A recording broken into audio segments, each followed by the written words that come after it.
welcome back to my channel, or if you're new, welcome to my channel. My name is Alexa, and in today's video, it's a little special edition. It's a Valentine's Day type of video, so I will be recommending you guys, I think it's like 11 or 12 romance books for Valentine's Day, or just if you're a romance reader. So someone about 8 months ago commented asking for this video, and the moment was never right. Once I filmed it, sometimes I forgot to post it, and then, or no, I don't think I've ever filmed it, but I planned it, had something happen, wasn't able to film it, so I thought, why not, after all these months, post it. So if you are the person who commented that, I will reply to your comments saying that it is now posted, because it's a lot later now. So yeah, let's get into the books. So I don't have any specific organization of a way I'm gonna go in, but I'm gonna start with the more standalone ones and end with the more series ones. Kind of.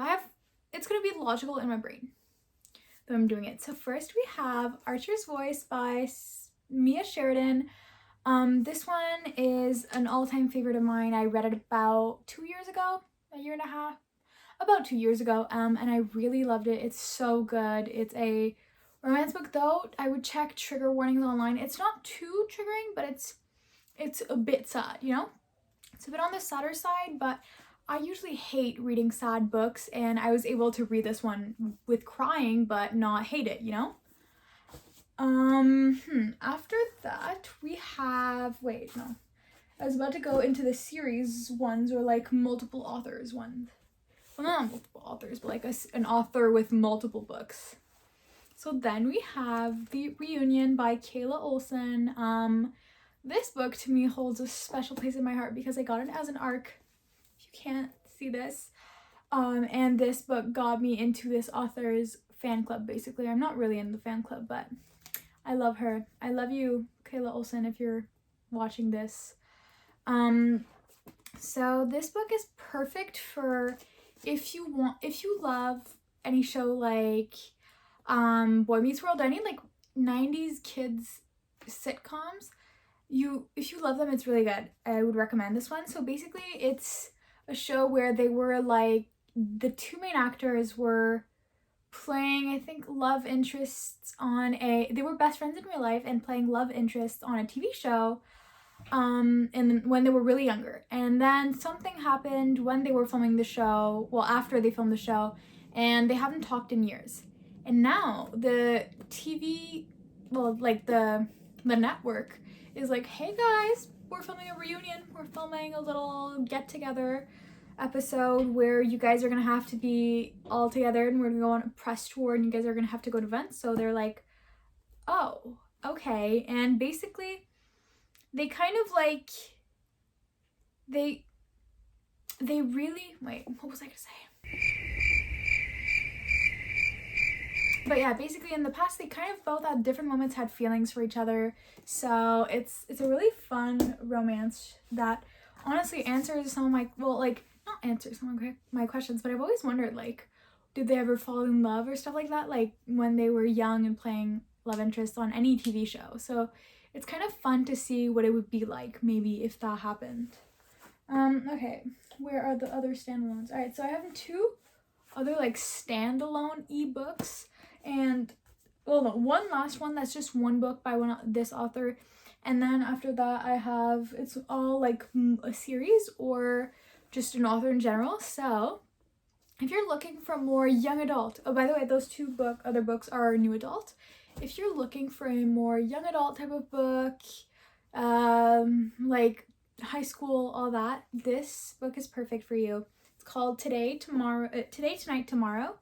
And it's basically about, it's academic rivals to lovers, and it's about these two people who kind of hated each other all throughout high school, but then it's they're about to graduate, and they play this whole game where they have to, like, I think everyone gets one person that they have to, like, eliminate, and the other, like, everyone has a person who they're trying to eliminate from the game. I think you have to be found or whatever, or they have to tag you kind of, but they also have hints that they like clues that they have to go find. I don't know, it's confusing. I haven't read this in like almost 2 years. No, a year and a half. But basically it's really fun. It's very cute, sweet high school vibes, you know? So if you're looking something more young adult, this one is going to be perfect for you. I would recommend even reading it around like the end of year, because it's, or like if you're in high school, a senior, be like great for you to read this about in like whenever you're graduating, except if you don't want to cry because you're graduating. Because I read this not too long after graduating high school and I felt very emotional. My other young adult romance rec is more an author, so it's any Lynn Painter book. So this is The Do-Over by Lynn Painter. This is actually perfect for Valentine's Day, guys, because it happens on Valentine's Day. It's the whole Groundhog Day trope. I usually hate it, but like in this one, it's really nice. It's really well done. And it's basically where she lives the same worst Valentine's Day ever over and over again until like a perfect outcome happens, and it's amazing and I loved it. I read it on Valentine's Day last year. Like I binge read it on Valentine's Day because I thought, I was like, oh my god, this is perfect, it's Valentine's Day. Or else she also wrote Better Than the Movies by Lynn Painter also wrote Better Than the Movies, and it's so good, it's so cute. It very much has this like 90s, early 2000s rom-com vibe, like Almost 10 Things I Hate About You. So definitely go read that one as well. Next, we have one of my favorite authors of all time, Lauren Asher. Now, you probably know, I've probably said this 500 million times at this point, but I am a Lauren Asher girl through and through. She is my bestie. Well, not really, because I've never talked to her, but she has reposted one of my old posts on my Bookstagram on her story once, so we're besties because of that.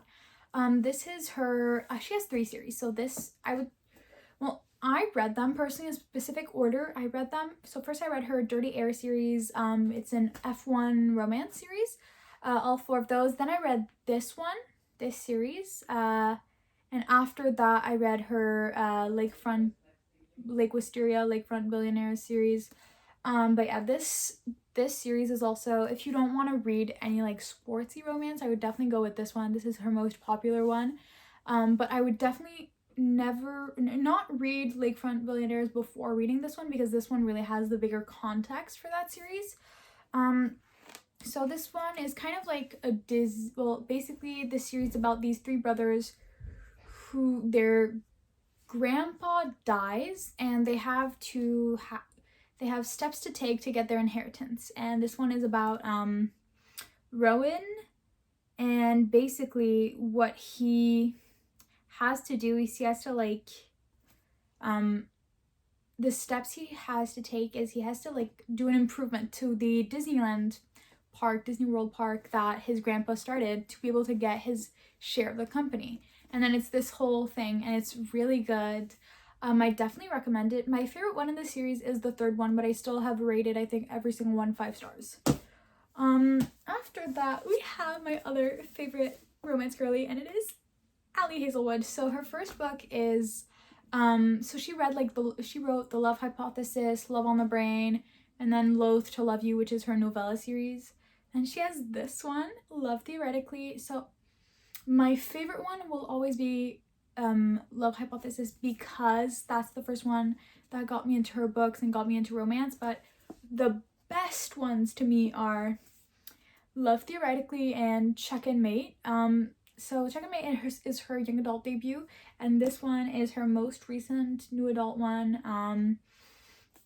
It's really adorable. They're all science. Most of them are like science related. It's STEM related. They're really good, honestly. I really love every single one of them. I adore them. Jack has my heart. Honestly, I need to reread this soon. I read this in like September, I think. September or August, but I loved it so much. It is amazing. Wait, when When did this? No, I read it in July. After that, we have the Icebreaker series by Hannah Grace. Well, I think that's the name of the series. This one is the first one, Icebreaker, and then there's a second one, Wildfire, that I also have, but I didn't feel like having both of them in my hands.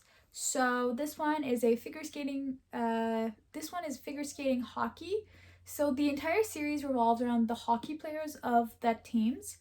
And this one is a tiny, not really a enemies to lovers, but I feel like it's almost a reverse Grumpy Sunshine. It's really cute. I really loved it. Honestly, I binge read it. It's an easily bingeable read because it's just so good, and yeah, I really would recommend reading this. Next we have any Lucy Score book, honestly, but most specifically the Knockmount series that she has. So this is the third book. It's the only one that I have physically. But it's this series that's a romance with some thriller aspects that happen in the town of Knockmount, Virginia. The first two books are about, well, no, I'm not going to say anything. I was about to say something, but then I realized it's a spoiler.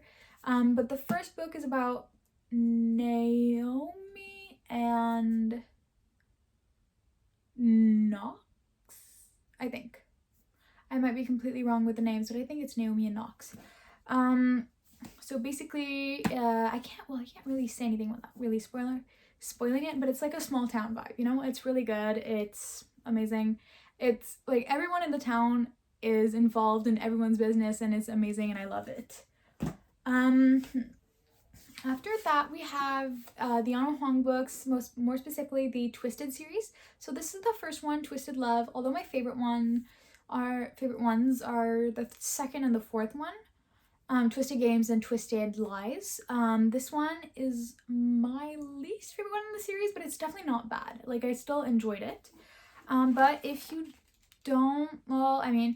if you tend to dislike books very easily, then I'd start with the second one. You don't necessarily need the first one. Like, I'd start with the second one and then go back to the first one if you really like the series and the characters.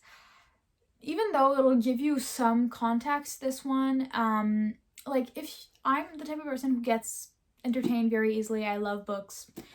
It's easy to get a 4 or a 5 stars for me, just because I rate based on the enjoyment and experience, like how easily entertained I was, more than critiquing specifically the books, just because that's how I enjoy books. I base my ratings off the vibes, you know? So the vibes were good with this one, but if you rated based on really like critiquing a book, then you'd start with the second one. After that, we have my queen, Emily Henry. She is the queen of literary fiction romances. So like, they're really perfect mix of literary fiction romances. She has 4 books. So she has People We Meet on Vacation, Beach Read, Book Lovers, and Happy Place. Happy Place definitely has to be my favorite. The first one I read, though, is People We Meet on Vacation, and that one is truly the first romance book I ever read. It was an amazing experience. I loved it. You know, I love every single one of her books. She does escapism the 2 authors I feel like I escape into the books the easiest, is Emily Henry and Taylor Jenkins Reid. But this, like, she's perfect. So if you're not into like really heavy romances, not heavy romances, but I mean, like, if you prefer literary fiction over romance, so you prefer like literary fiction that has romance over romance that's more just romance, I'd recommend reading her books. It's a great way to get into romance novels. Then the last fully romance we have is one that I would really heavily recommend reading the trigger warnings before, because if things like addiction triggers you, like addiction, alcoholism triggers you, then don't read it, because basically it's addicted to you. It's about 2 characters that are both addicts who kind of have a toxic but healthy relationship. It's very complicated, and there's a lot of trigger warnings throughout the whole series. I didn't get personally triggered, but I would recommend still like reading the trigger warnings online just so you know what you're getting yourself into and not getting surprises. But every single characters in this entire series means so much to me. I read all 10, well 12 if you count the Bad Reputation duet. I read all 12 of them and I adored every single one of those books. Whenever I could, I would binge read them. I think I read in 1 week or like 10 days in the month of December, November, I read from the 4th book to the 12th. When I say binge read them, I mean like I was reading one every 2 days. Like I was reading them so quickly, and like some of them are like 600 pages. The Bad Reputation duet is like 800 pages, and I read that one in 2 days. So it's very, like, you'll want to binge them. So I would recommend either having Kindle Unlimited, because they're now on Kindle Unlimited, or having them all if you read the first 2, 3 and you're like, okay, yeah, I love them, I would recommend having them all on hand, or being able to afford going to buy them all if you don't already have Kindle Unlimited. But if you prefer to read ebooks, then honestly it's almost worth it to get Kindle Unlimited for just 1 month, because it's $10 a month and all of them are on Kindle Unlimited, so you can binge read them as quickly as you can with paying the price of like half a book. So yeah, and now the last book that we have, so I know this is a fantasy and a romance Rex video, but I decided to add one fantasy with like some romance in it, like a romance subplot, because it's amazing, and that is Fourth Wing. If you don't know, I read Fourth Wing in a vlog this summer, actually in June. I think it was like the TBR jar chooses what I read for a week. Honestly, that week was where I read some of the best reads ever. I read I finished Binding 13. I read Fourth Wing. Wait, no, maybe I read Fourth Wing right after. I think I started Fourth Wing in this. But yeah, I read Fourth Wing, The Right Move. No, not Fourth Wing, Mile High. I read, what else? Binding 13, Keeping 13. I read a lot of really great books, honestly, that week. But this one is a fantasy series. First book in a fantasy series. There are 2 out right now. They do end on kind of end on cliffhangers, but like I hate cliffhangers usually, and she just does it in a way that I love. So basically it's about this world where like there's dragons and there's fights, I guess. Well, I mean, as in any fantasy world almost, but it's about Violet, who grew up in a family of mostly writers, RIDER, so dragon writers, and her dad was a scribe, so like writing, and then she was supposed to be a scribe until her mom was like, no, you're not going to be a scribe, even though you trained for that your whole life, you're going to be a writer. And then she gets pushed into the academy. So if you want to know more, I would definitely read this one. It's amazing. It's one of my best fantasy reads. I just finished the sequel last week, and in 3 days, 2.5 days, I read the equivalent of an 800-page book. So definitely go read it if you can. So those were all of my romance recommendations for you guys. I definitely have more, so let me know if you'd like another part one day. If you have any recommendations of your own, let me know in the comments. And yeah, I hope you have a nice rest of your day, morning, evening, whatever time it is for you guys. If you like my content, make sure to go to my Instagram, my TikTok. I post about 3 times a day on my TikTok and every day, so mostly every day on Instagram. I have Pinterest, where I post some of my more aesthetic pictures, and I also have Spotify. It's all in the link in the bio. So yeah, have a nice rest of your day. So bye.